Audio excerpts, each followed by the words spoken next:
حضرت بابا فرید رحمۃ اللہ تعالی علیہ فرماتے ہیں کہ مجھے معارفت کے حوالے سے ایک مشکل درپیش ہوئی. میں اس وقت سیر و سیاحت پر تھا. فرماتے ایک علاقے میں گیا تو پتہ چلا کہ وہاں ایک بزرگ رہتے ہیں پہاڑ کی چوٹی پہ. کہتے ہیں بڑا میں نے نام سنا. فرماتے میں ان کی زیارت کے لیے گیا. کہتے جب پہاڑ کی چوٹی پہ پہنچا نا تو وہاں جا کے کیا دیکھتا ہوں کہ غار کے منہ پر ایک ٹانگ خشک پڑی ہے. گوشت اور پوست نہیں اس پہ کوئی بھی, نہ گوشت ہے نہ ہی ماس ہے, صرف اڈی پڑی ہے اور وہ خشک ہو چکی ہے. فرماتے خیر میں اندر چلا. فرماتے اس وقت بزرگوں نے نا گدڑی اوڑھ رکھی تھی جو صوفیاء کا مخصوص لباس ہے. فرماتے میں حضرت کی خدمت میں جا کے بیٹھا تو مجھے نہیں پتا چلا کہ حضرت کی بھی ایک ٹانگ کوئی نہیں, آپ کی بھی صرف ایک ہی ٹانگ ہے. آپ فرماتے مجھے نہیں پتا چلا. باتیں ہوئی جو میری مشکل تھی حضرت نے اس کو حل کر دیا. آپ فرماتے جب میں نے حضرت سے اجازت چاہی تو کیونکہ سنت ہے مہمان کو دروازے تک رخصت کرنے جانا, تو کہتے حضرت اٹھے مجھے غار کے منہ تک چھوڑنے جانے کے لیے. تو کہتے جب حضرت اٹھے تو میں نے کیا دیکھا کہ حضرت کی بھی ایک ٹانگ کوئی نہیں. ایک ٹانگ غار کے منہ پہ پڑی ہے, ایک حضرت کی بھی کوئی نہیں. کہتے دل میں خیال آیا کہیں ایک ہی تو نہیں دونوں باتیں. کہتے میں نے بڑے ڈرتے ڈرتے ادب عرض کی حضرت ہے ایک ٹانگ غار کے منہ پہ کٹی پڑی ہے, ایک ٹانگ آپ کی بھی کوئی نہیں, کہیں کو آپس میں بات ملتی تو نہیں. تو کہتے ہیں رو پڑے.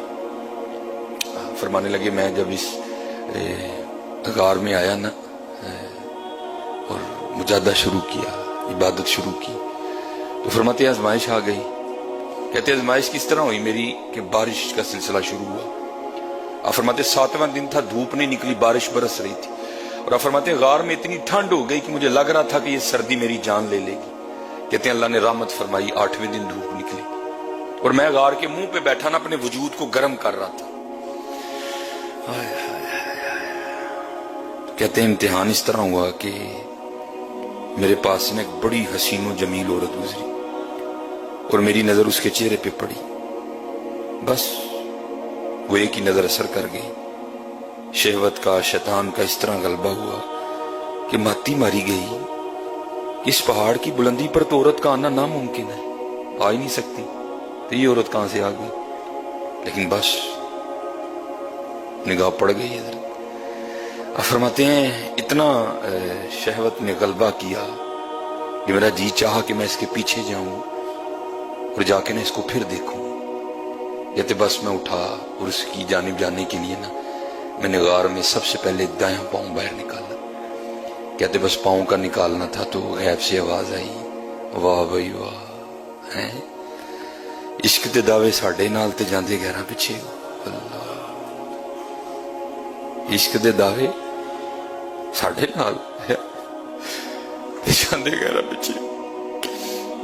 فرماتے ہیں یہ دایاں قدم ہی تھا جو سب سے پہلے غیر کی جانب بڑا تھا, میں نے اپنے ہاتھوں سے ہی کاٹ دیا. آپ نے فرمایا اگر تجھے پوچھا جائے کہ تجھے اللہ سے محبت, اللہ کے رسول سے محبت ہے کہ نہیں, یہ تقوی ہے ان کا حضرت, تو فرمایا خاموش رہنا. عرض کی حضور وہ کیوں؟ فرمایا اگر تو کہے گا کہ نہیں تو کافر ہو جائے گا, اور اگر کہے گا کہ ہاں تو پھر بتا کیا تیرے کام محبت والوں جیسے ہیں حضرت.